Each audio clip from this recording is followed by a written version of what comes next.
Tujikaze, tujikaze, jikaze. Tujikaze, tujikaze, jikaze. Africa, tujikaze, tujikaze, jikaze. America, tujikaze, tujikaze, jikaze. You are listening to African Father in America podcast by Simon Javan Okello, live from Seattle, Washington, USA. Thank you very much for joining us for another amazing session of the Daily African Proverbs. My name is Simon Javan Okello, and we are live and direct with you here on YouTube. And we are also live on Clubhouse, where we will be dissecting an amazing proverb from Chad. And I'm joined here by the incredible Gogo Rutendo Ngara, who is our special guest every week. Gogo Rutendo joins us here to help us even deepen our understanding of these proverbs that we have been discussing here since January 2021. So thank you again for being here. If you're on Clubhouse, I encourage you to ping in people into the room, 3 to 5 people, and also share this conversation within and outside of Clubhouse.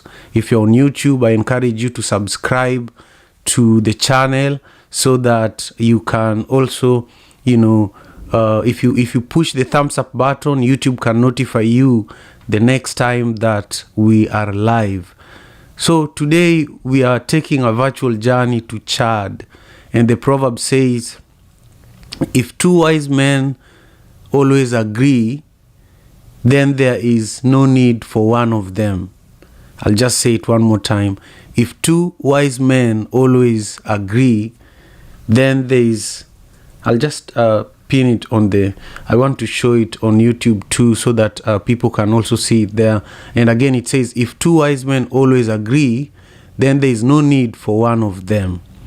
That is our proverb for today. And as I was saying earlier, today we are being joined by Gogo Rutendo Ngara, who is originally from Zimbabwe, but she's in South Africa, where she has been living for many, many years. And she's also a well-traveled leader. She is also a spiritual leader that is, very much experienced in very many different traditions. So I just urge you to grab your pen and paper and get ready for an amazing conversation with one of the most incredible human beings that I've ever connected with in my life. So Gogo, I just want you to take a moment and just say hello and then share with us your perspective on today's proverb from Chad. Thank you so much for being here. Thank you so much, Simon, and greetings to everybody who is part of the community that joins us today.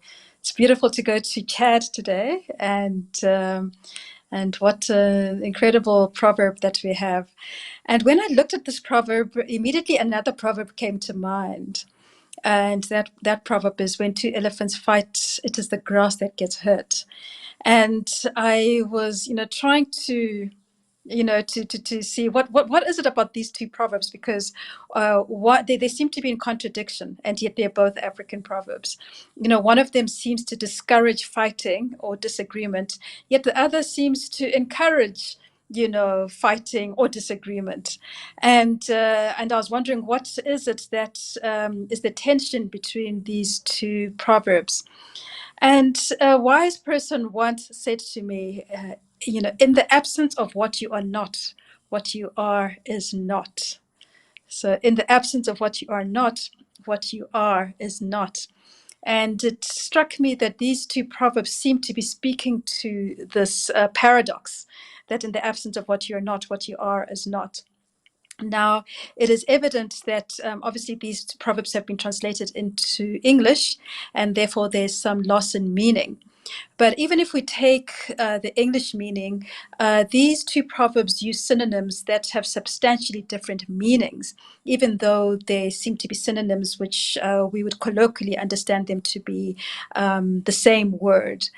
So, for instance, the proverb which says, when two elephants fight, it is the grass that gets hurt, it uses the word fight which we can see as an antonym or as an opposite in meaning word to agree, which is what we have in our proverb for today, where we are saying if two wise men always agree, then there's no need for one of them. So we often equate fighting with disagreement. But I'd like to say, there are nuances, that make them different. And so what I've been reflecting on is what I'd like to call necessary resistance. Now, if we go to everyday physics, high school physics, we're told that for every action, there's an equal and opposite reaction. And what we were certainly taught is that this is Newton's third law of action and reaction. And, basically it tells us that when two bodies interact, they apply forces to one another that are equal in magnitude and opposite in direction. And that's what keeps the stability. So it is also known as the law of action and reaction. And it's really important in order to help us analyze problems of static equilibrium, where forces are balanced, but it also applies to bodies which are in uniform or accelerated motion, that are moving or, in a uniform manner. So when we're talking about this, we're talking about very real forces that keep us in this planet, that keep us grounded, that keep us walking, that keep us sitting, that keep us sleeping.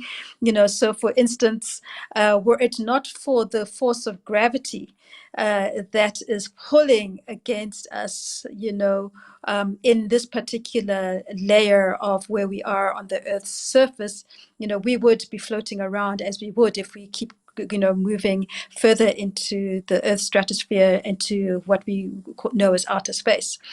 So that necessary resistance, that necessary opposition helps to keep us grounded and helps to give us a sense of weight and magnitude, and helps to give us a sense of knowledge of who we are in this planet. So if anybody has a net force acting on it, it therefore undergoes an accelerated motion in accordance to what we know as the second law of physics. Whereas if there's no net force acting on the body, either because there's no forces at all, or because all the forces are precisely balanced by contrary forces, then there is no motion. The body does not accelerate, and we may say that it is in a state of equilibrium. So this is what our ancestors were speaking about in this proverb, when they speak about wise men agreeing. They were speaking about the fact that there is a need for gravity in order for us to have gravitas, in order for us to be able to understand, knowledge, in order for us to gain wisdom. And we find that this necessary resistance, this necessary opposition, or this necessary, what I can call disagreement, is necessary for life to sustain itself. So we find it in thermodynamics and aerodynamics. We find it in surface tension. We find it in what keeps climate going. The necessary friction, between certain forces of nature, eventually bring us the rain that nourishes the earth, which brings forth the shoots, which allows us to be nourished, which gives us the trees that bring forth the cycle of oxygen, etc. So there is always the need for necessary resistance. Now, if, for instance, you are driving on a highway and there is no friction between the wheel or the tires of your car and the tar of the road below, that wheel will just spin forever in motion, and there would be nothing that would allow any forward movement for you with your car. So there is a need for some form of disagreement, some form of friction. And this is what our proverb is alluding to. And we even see this in modern day politics, where we've tried to, in many states, have tried to bring forth a system of democracy, where there is necessary opposition that is put in place in order to keep the whole system in check and to keep the system intact and to keep the system in harmony and to keep the system in balance. If this, follows nature's laws, then that should allow us to be in a state of equilibrium. So necessary resistance is necessary, necessary opposition, necessary disagreement is necessary. And this is why the proverb tells us that wise men have to disagree, in order to keep increasing wisdom. But that disagreement is not without any foundation. It is not without any basis. It is not without the principle of wisdom. Because remember, these are wise men. This is not just opposition for opposition's sake. These are wise men that are spoken to. And what we find in African spirituality is that wisdom, like many other attributes, is deified. It is personified. It is given a face. It is given a characteristic. It is given something that we're able to see with our eye and therefore recognize this as wisdom. Now, since time immemorial, African cosmologies and other indigenous cosmologies have included deities, or which are sometimes known as gods with a small g, as part of an interconnected web of life that we're a part of.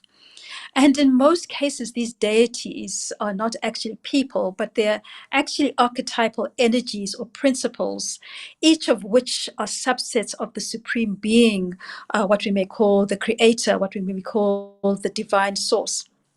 And together, all of these principles make up the supreme being. And the ancient ones, our forebears, gave each of these cosmic archetypal energies or principles a personality that humans could identify with. And so that humans could better understand these principles and incorporate them into our lives. So if we go around, we may go to the Yoruba, in Nigeria, and they speak of Oya, that is a deity, and she's the goddess of storms, which includes the storms in one's life. We may cross the border and go and find Sarasvati, the goddess of music in Hindu tradition. We may come back down south here and we may speak of Nomkubulwane, the great mother in the Nguni tradition. Or we may go to the Hebrews and speak about Bina, who is the crone or the grandmother, the force of creation and destruction, in the Jewish tradition. We may keep crossing the seas to where you are, and we may speak of white buffalo calf woman, for example, the creative force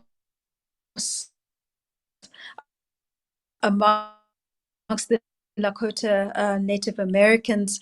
We may, cross borders again and go to Kuan Yin, the principle of compassion and justice according to Taoist or Chinese tradition. We may go to the Greeks and speak of Persephone, who is at oftentimes the wounded feminine amongst the Greeks. We may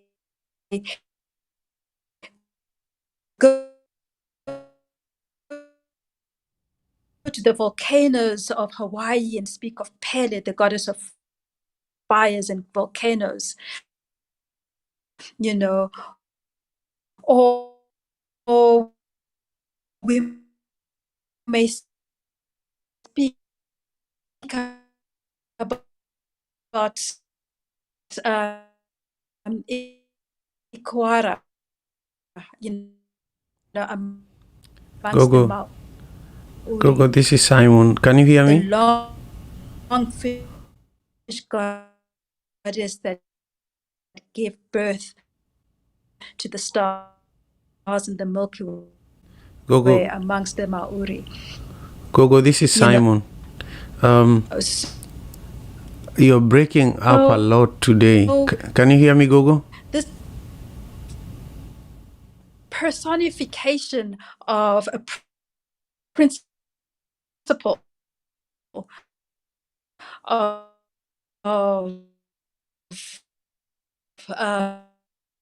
of nature down has been tarnished or forgotten.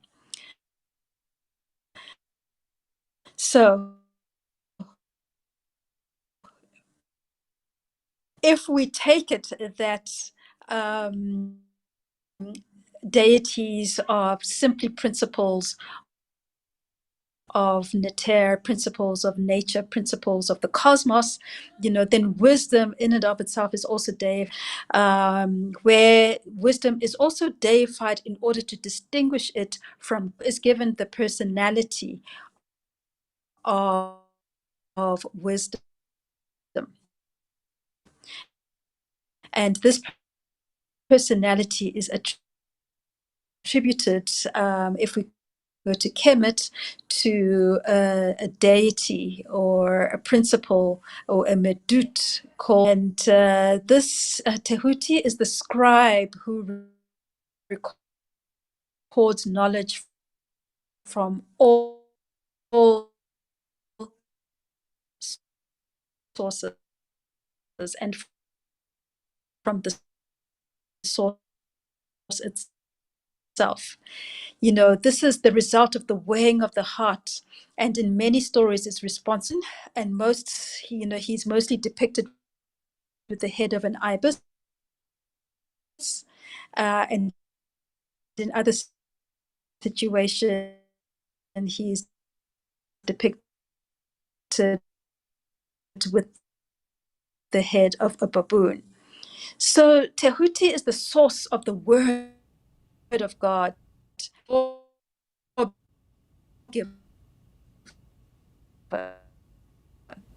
Gogo Rutendo, this is Simon speaking. I have a really hard time hearing you, and Gogo, truth. Can you hear me okay? Thank you all so much for joining us. This is Simon. Gogo Rutendo's connection is currently not very stable, so I just want to check in with her and make sure she can get in and out of the live stream, so that when she comes back the connection is a little bit stable. As we speak, I'll bring her back and you'll realize that the connection is not very good, so bear with us while we figure that out. We have experts, we have elders, we have sages, we have advanced teachers, but we also have high finance, we have high theology, we have high law, and this is amongst the Yoruba as Oron Mila.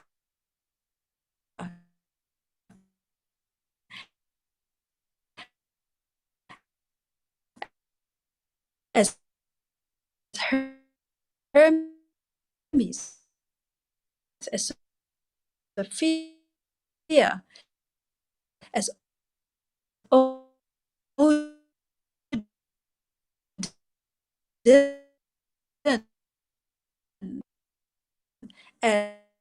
as Raziel, as Chok.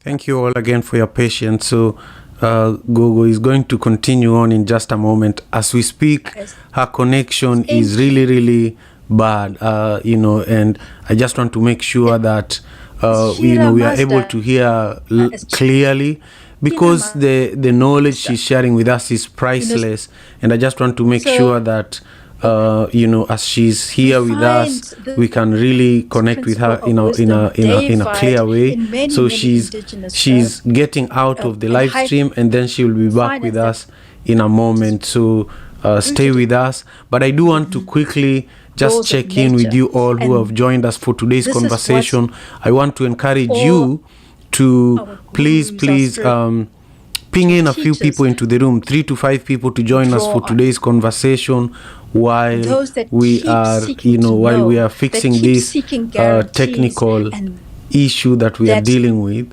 and then in a moment I also want you all to join us on stage. I want you to raise your hand if you want to join us on stage now, but in about 20 minutes we will then begin listening to your perspectives, and also, just listening to your comments on Gogo Rutendo's share with us today. So again, my name is Simon Okelo, and I'm in Seattle, Washington, and we've been doing this daily African proverbs for a little over a year. We started doing it in January, here on Clubhouse and also on YouTube, where we bring African proverbs and we gain African wisdom through these proverbs. So Gogo Rutendo is back here with us, and I just want to make sure she's loud and clear. Hey Gogo, for a while we actually could not hear you. I'm sorry about that technical challenge. I actually missed majority of what you're saying, so and I'm sure most of our audience members also missed some of it. We lost Gogo again. So Gogo is coming to us from South Africa. She has been traveling, and it's just amazing that she's still able to join this session every Thursday.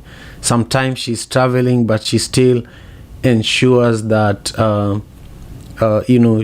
she still ensures that she shows up.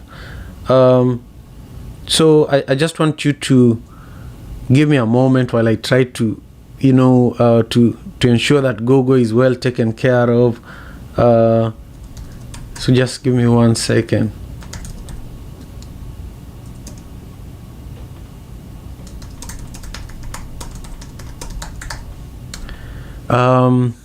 Now I think it's good for us to just briefly listen to Joseph and listen to Andrew and listen to Zizi. Just hear your perspectives for a moment, and then I'll bring on Gogo so that she can complete her thoughts about today's proverb. In fact, there are a few other questions that I was hoping she would also respond to. So my brother Joseph, how are you doing, and what are your perspectives on today's proverb? Just briefly. Thank you, Simon. Good day, everyone, and Rosizi, and the rest of those who are following or listening downstage. The weather is not really good. It's hot, but yeah, we must not complain. It's Hey, my brother everyday Joseph. story. Just Yes. give me a moment. I want to check with Gogo Rutendo Ngara. I just want to test her Okay. connection now. Hi, Gogo. Can you hear me? Can you say something? I just want to make sure I can hear you. Are you there, Gogo? Yes, I just wanted to Perfect. check if you can hear me. I can hear you very well now. So we will continue on. Joseph, just bear with me. Let's hear from Gogo, and then we'll come back to you. Okay, Gogo.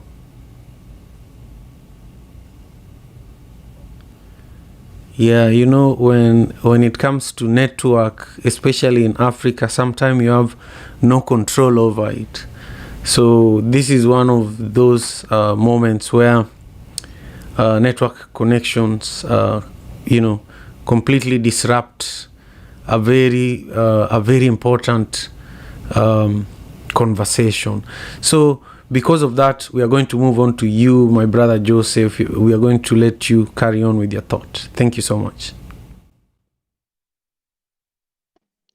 Thank you, Simon.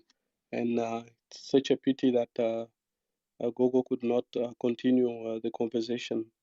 I'm always schooled by her every time I listen her speaking. I just think I said myself, I give an example of an elephant with a little hands. Two fighting together, and their hands say, even the bigger one always fall. So we always feel bigger, but when we are in the same room with Google, we feel very, very small because knowledge is so powerful and is so enriching that I don't want to miss this room. Coming back to today's proverbs, two wise men always agree, and then there's no need for one of them. I'm gonna take into a different, or I'm gonna look into a different perspectives. I'm gonna look first into human beings. When you grow up, become a man enough in your house, your father, or you start challenging your father, because the two of you become two wise men in the house, because you think now you have grown beard, you can be able to challenge him, you can be able to question him based on what he said. Although I know it's not completely an African culture, but that is why one of them has always to live.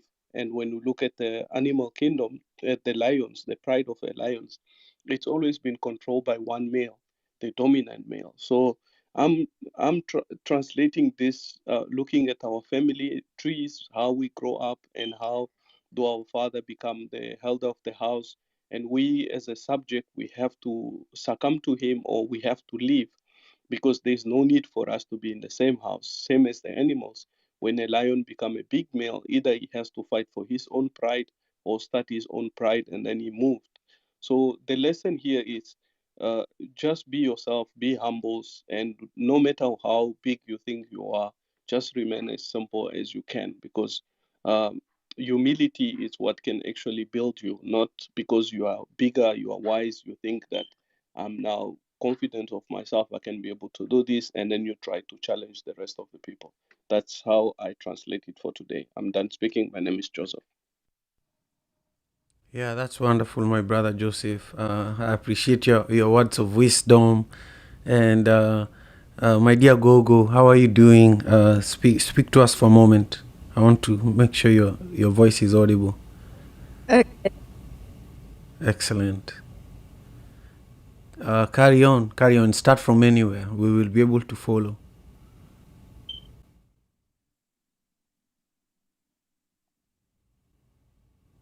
Yeah, I don't know who this internet is working for today.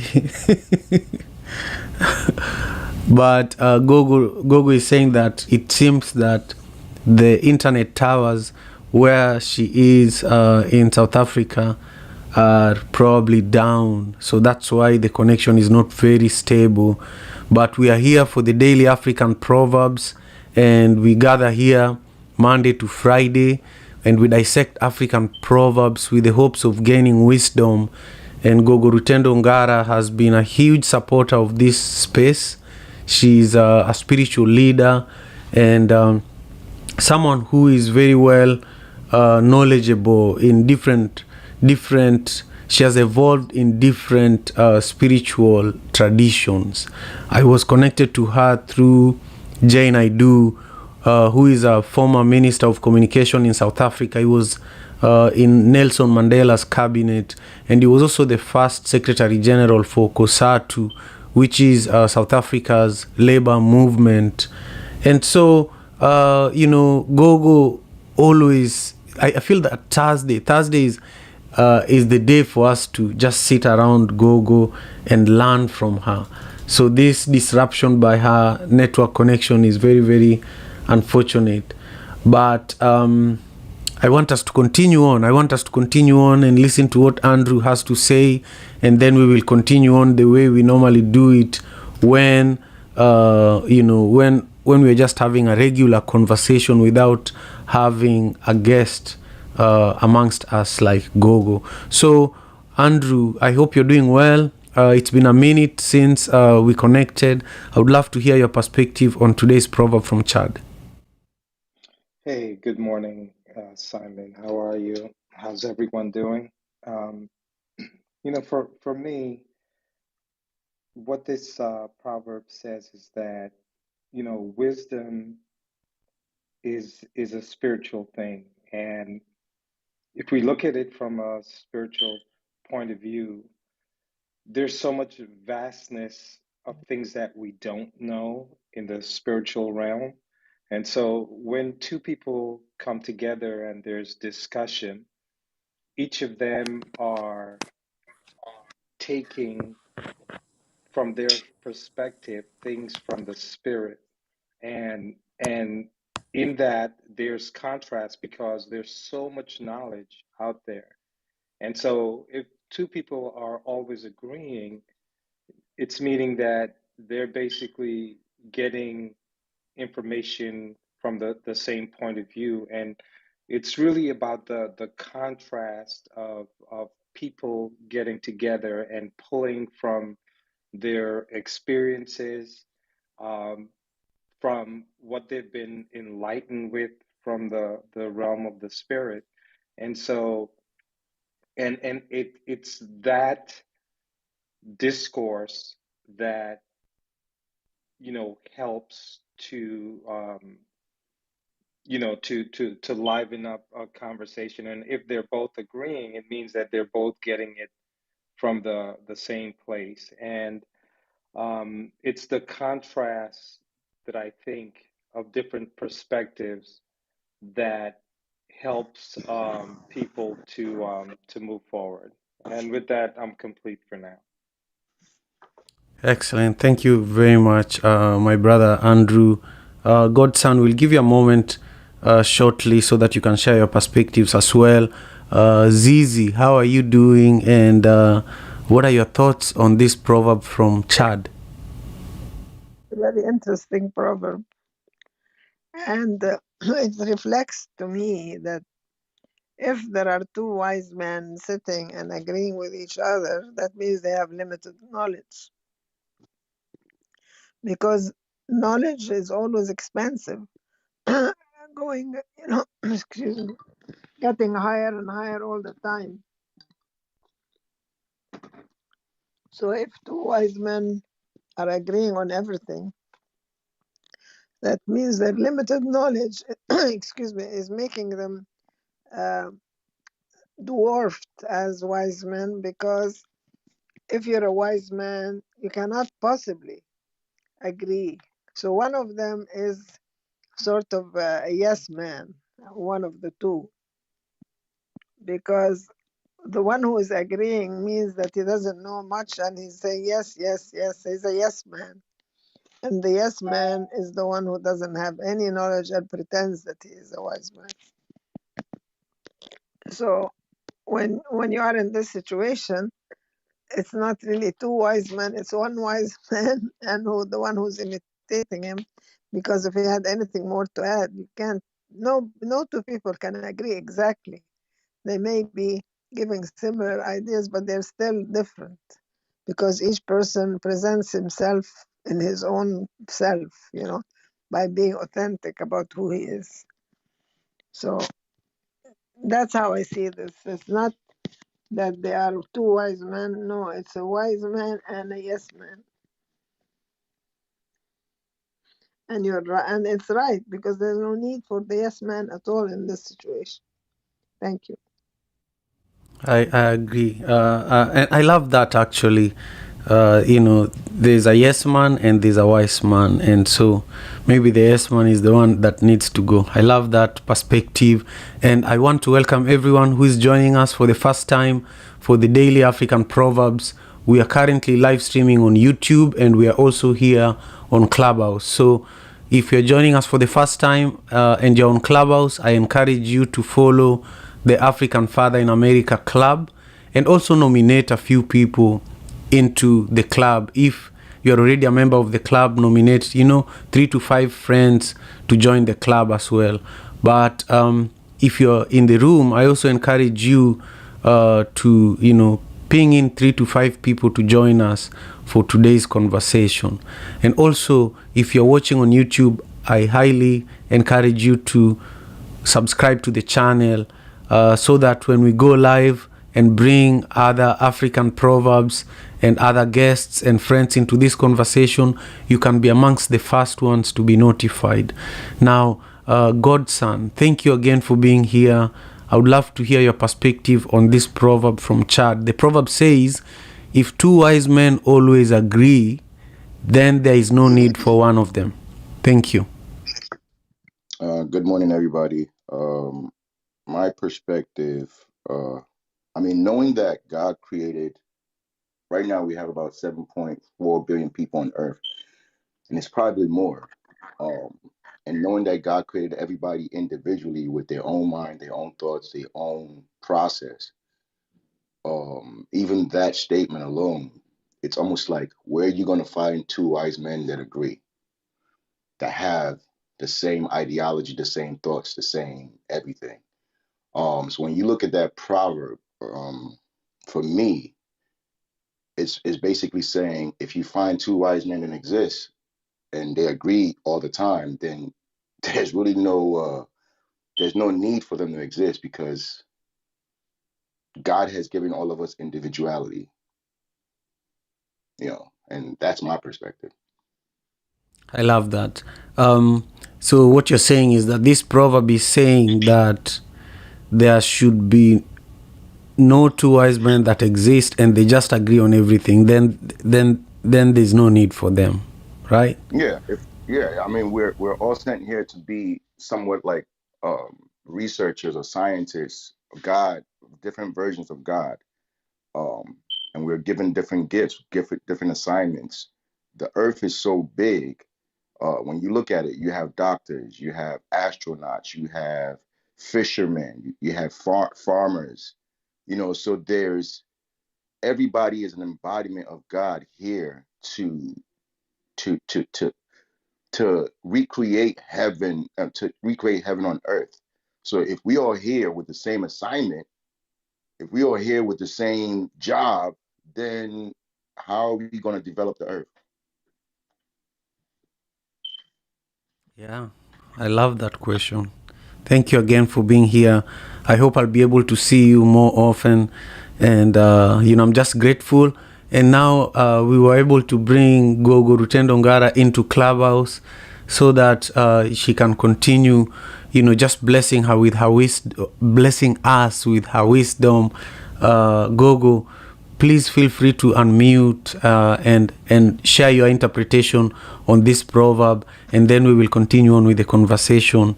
Thank you again for just working with me around this network connectivity issue. Thank you so much.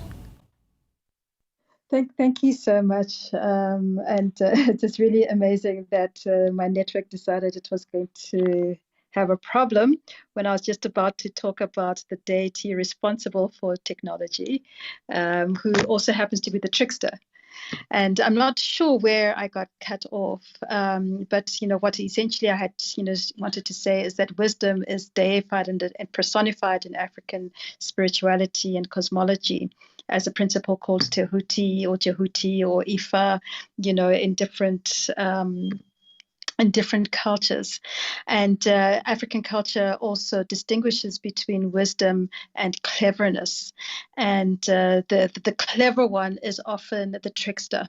And that trickster, incidentally, is considered to be the deity responsible for technology and Mercury, who would then decide to ensure that the technology does not work.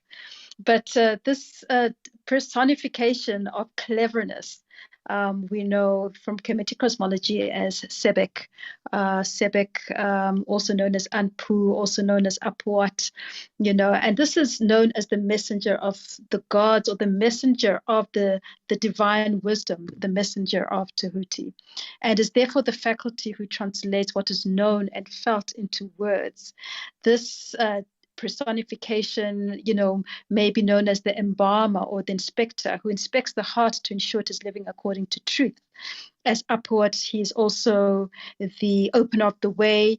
Sebek governs communication, beliefs, affirmations, worldly information, technology, left-brained or segregative thinking, formulaic education, details, cleverness, wit, and the crossroads. And he's often identified because he has a jackal or a hyena or a fox or a dog head. And this is the ultimate trickster.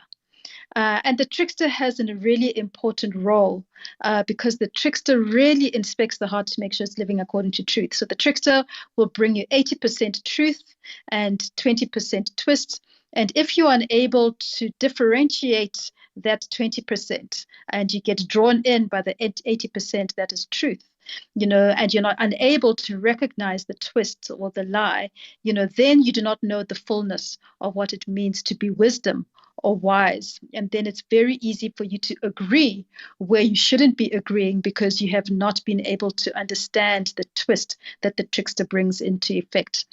And this trickster is known by other names. He is Elegba, he's Eshu amongst the Yoruba. He's Mpungushe here in the south.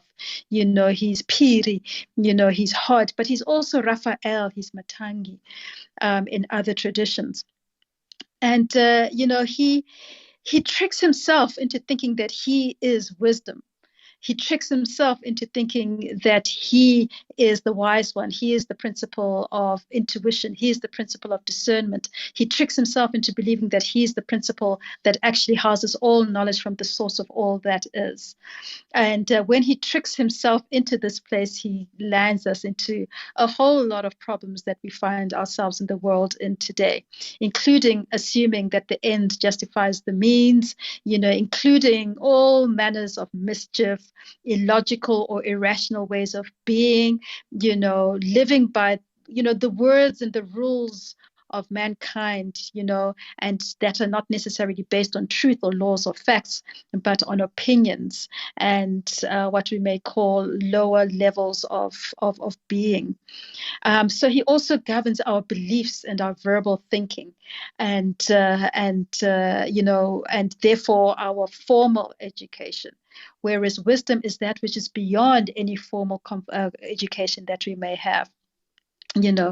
When this attribute is in its positive state, it really allows us to look at the specifics, the details of things. And that's why it is the deity that is responsible, or governs teachers, or even the clergy, or salespeople, or lawyers as well, or intellectuals or scholars.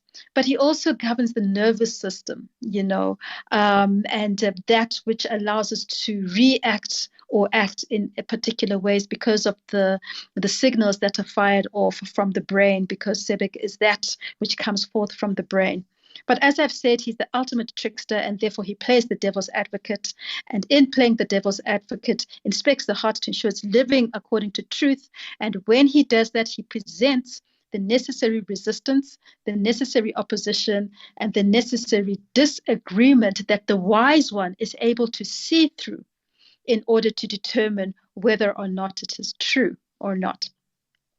And these two principles, the principle of wisdom and the principle of cleverness, are, as I've said, they're not only deified, they're animalized. So the wisdom faculty is an ibis or a baboon, and we should track this in our continent. And we notice that the baboon serves a very specific function throughout the continent.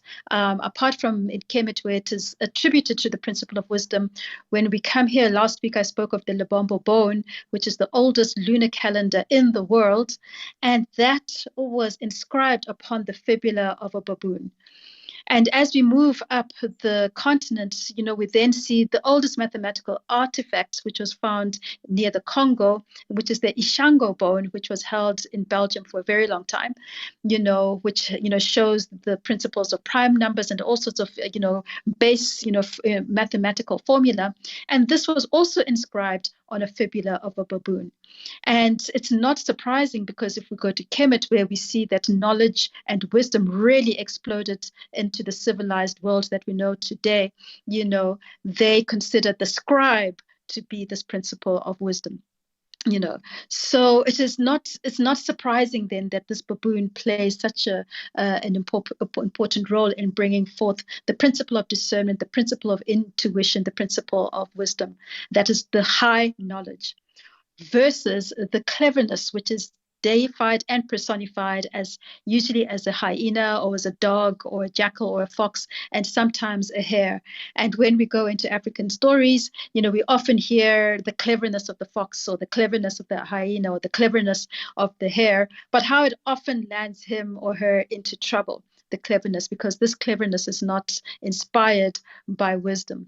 And where this cleverness is not inspired by wisdom, it may cause one who is not wise to agree with that which is not rooted in that which is the all-knowing. So what is it that brings this this ability to differentiate between cleverness and wisdom. It is a principle that we call circumspection. It is the defining feature between wisdom and cleverness. And circumspection is the ability to see things from all angles.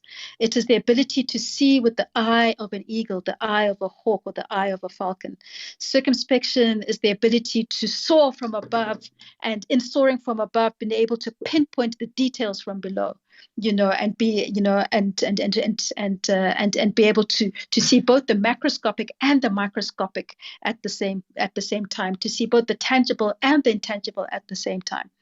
And when we go into the deification that we see in our African ways of being, this principle of circumspection is the principle that is given by the principle of wisdom, Tehuti, to a particular principle called Heru.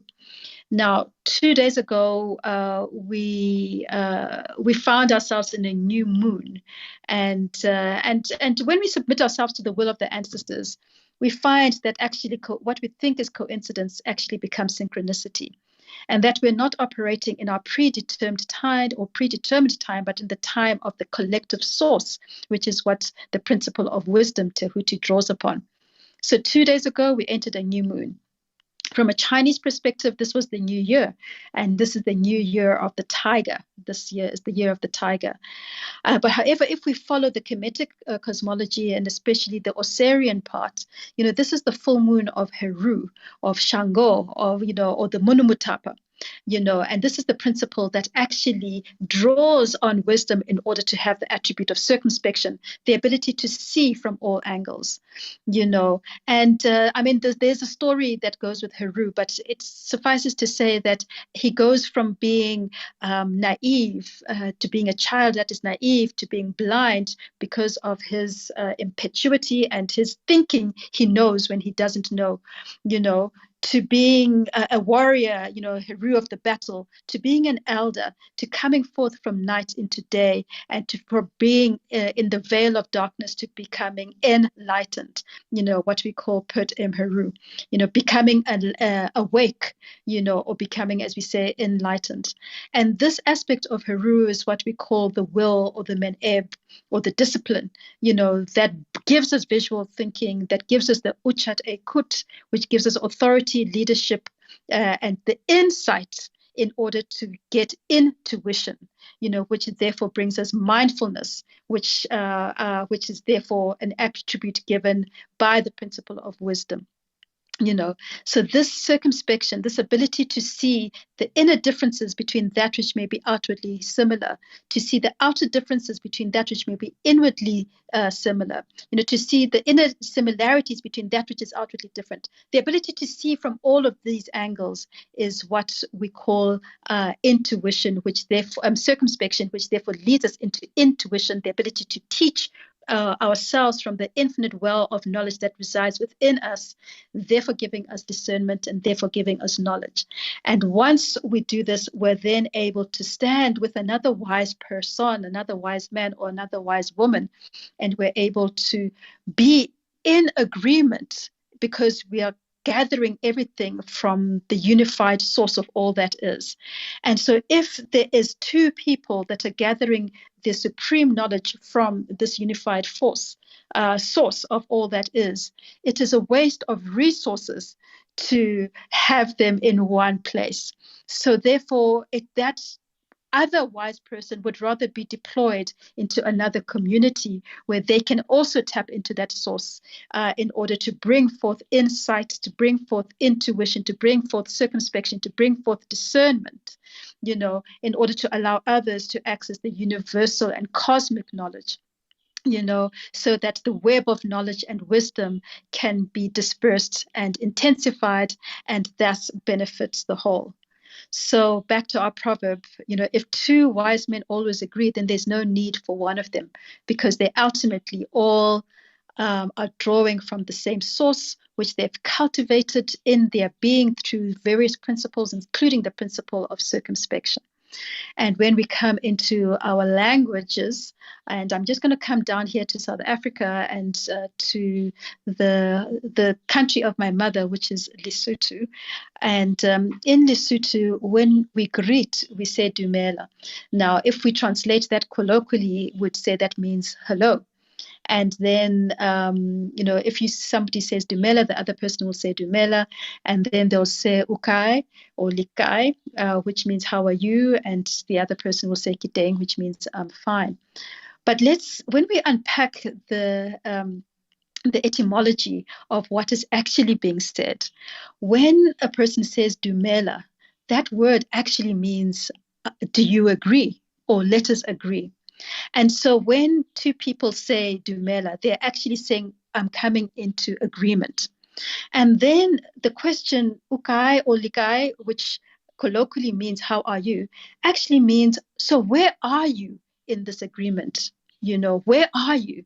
And then the other person, when they say, I'm fine, Kiteng actually says, I'm here in that agreement.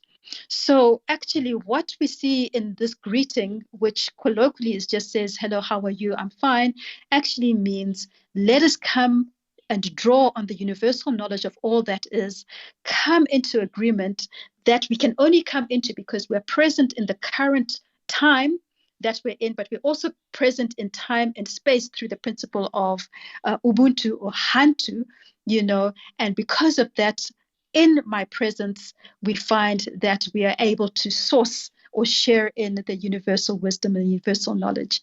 So that's just in a greeting, and that greeting from the Sesotho language brings us right back into our proverb. If two wise men always agree, then there's no need for one of them. Let us agree to disagree, when we understand that we're coming from one source. Wow, thank you, Gogo. I'm just so grateful for your abundance of wisdom, and circumspection is a new word to me, but not today. But I've been hearing you use it a lot, and I feel that today I had a very good grasp of it, especially how you also spoke about how it leads to intuition, but also how circumspection is the ability to actually look at things from an eagle's eye, from very many different perspectives. So thank you so much. I want to welcome everyone who is here with us for the first time. This is the Daily African Proverbs. Every Thursday we host Gogo Rutendo Ngara, who is an amazing leader and a very evolved spiritual healer in many different traditions. So Gogo, I want you to also share with us, just briefly, especially for those who are joining us for the first time, who Credo Mutwa is, and also what he would say about today's proverb. So when we speak of Credo Mutwa, we're speaking of one of those wise men that the proverb is speaking about today. Credo Mutwa was perhaps one of Africa's wisest men of our current century, and he was born in 1921 and passed away at the age of 98, almost 99 years old in 2020, just as the lockdown was starting to happen due to COVID-19. And he was blessed with circumspection because he was able to see things from all angles. And he brought that circumspection to us in various mediums. He brought that circumspection to us through the books he wrote, through the paintings he painted, through the sculptures he sculpted, through the plays he enacted, and also wrote, through his wise words, through his storytelling, through his philosophy, through his understanding of anthropology, of, geology, whatever it was. He was a great, they called him the guardian of Umlando, the guardian of the great histories of Africa. And this is particularly guarded in his iconic book, Indaba, My Children, which he wrote in 1964.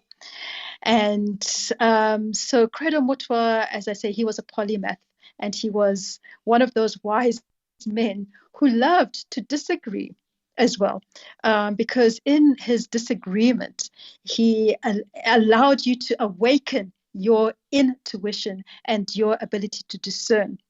So certainly he disagreed with me a lot. And I realized in time that led me to activate my intuition and my knowing, and therefore increasing the collective knowing, because ultimately we are all Tehuti, we are all the principle of wisdom. We are all Teuti. We are all the principle of wisdom. I really love that. If you're joining us for the first time, thank you for being here. Remember to subscribe to my YouTube channel. If you're on Clubhouse, the best way to do that is at the top of the room. There's the link, and I am live streaming this conversation. So the best way to support is to subscribe, and also push the thumbs up button. I think it's the like button, and let me know in the comments what today's proverb means to you as well.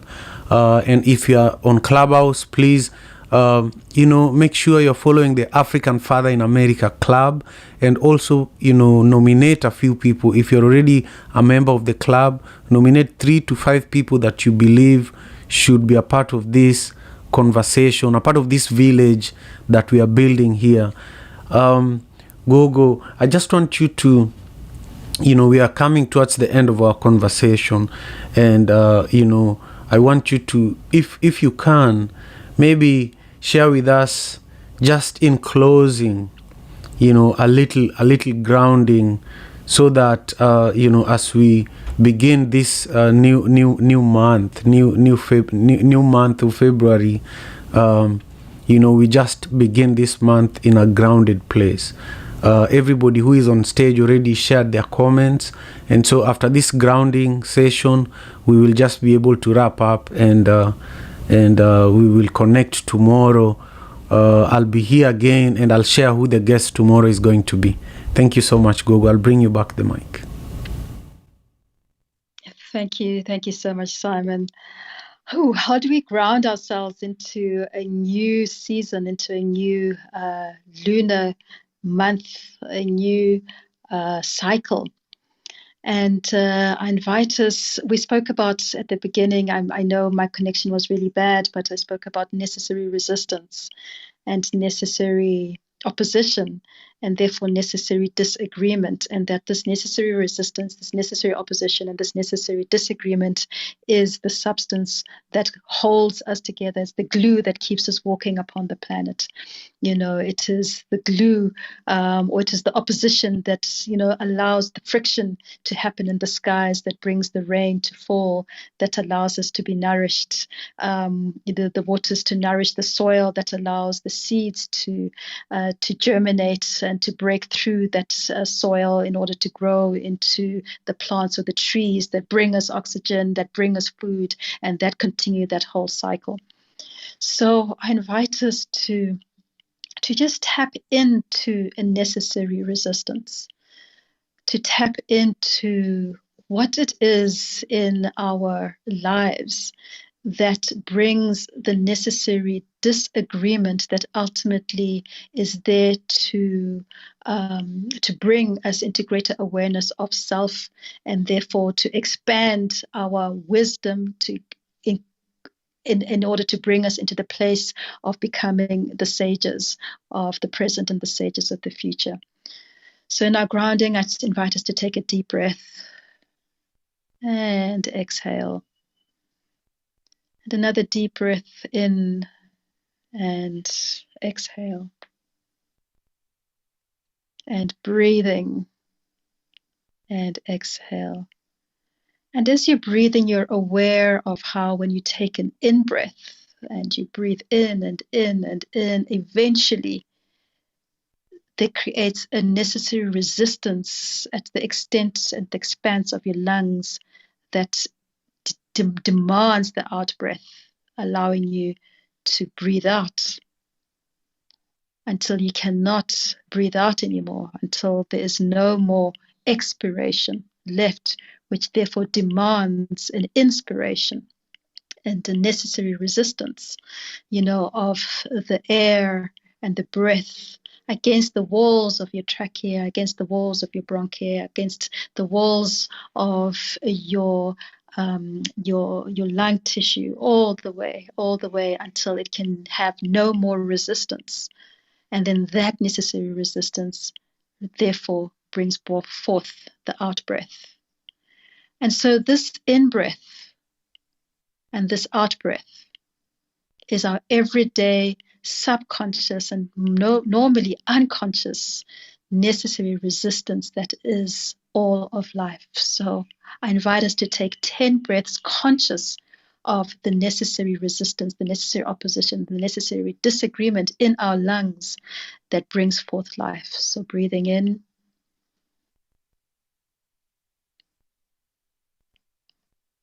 and out.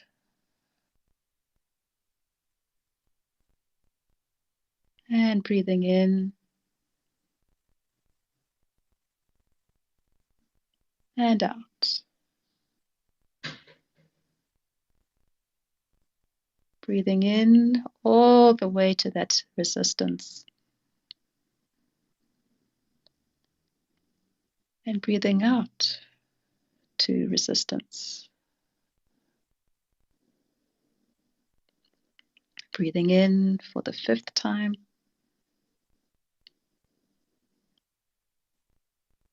Exhale, just allowing that elasticity. Breathing in and out. Breathing in, conscious of the limits. And exhale. And 3 more breaths in. Exhale. Our number of duality in. And exhale. And finally breathing in the number of unity. 1 more breath in, all the way to the great expanse of the lungs, that necessary opposition. Holding that breath and releasing. And as we continue breathing in our private spaces, in the times that we can get, just reflecting on all the necessary disagreements that exist within our own bodies, the disagreements that exist within our minds, within our spirits, within us in relation to other, and with us in relation to the environment that actually are sustaining life and bringing us more wisdom. Ashe. Ashe, Ashe. Thank you. Thank you, Gogo. And thank you to everybody. Thank you, all of you on YouTube, for staying with us until this moment. I'm really, really grateful. I'm asking that you subscribe to the channel, push the thumbs up button, and leave your comment so that I know what your perspectives are. If you are on Clubhouse, please remember to follow Gogo Rutendo Ngara, actually, so that we can just have I want us to just do that as the call of action for today. If everybody in the room could follow Gogo Rutendo Ngara, I would really, really appreciate it. And then finally, I want to thank you, Jane. I do, our wonderful elder, for joining us as well. I spoke a little bit about you earlier in the room, so it's just a privilege that you're here. I hope you're doing well. And to Mala, Tess, and everybody else who has helped build this room to what it is, thank you so much. And to the rest of our community members, have a nice day, have a nice evening, and I will see you tomorrow. Tomorrow my guest is Elaine Cunningham. She's a very influential leader in the African diaspora. She's based in London. She's just amazing. So join me tomorrow, same time, 6 a.m. Pacific Standard Time, so that you can learn more about Elaine and what she's up to lately. Gogo Rutendo Ngara, thank you so much for navigating the connection challenges to be here with us for today's conversation. Thank you all so much. Peace and love. African father in America. Tujikaze, tujikaze, jikaze. Tujikaze, tujikaze, jikaze.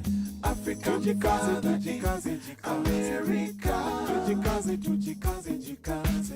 You are listening to African Father in America podcast by Simon Javan Okello, live from Seattle, Washington, USA.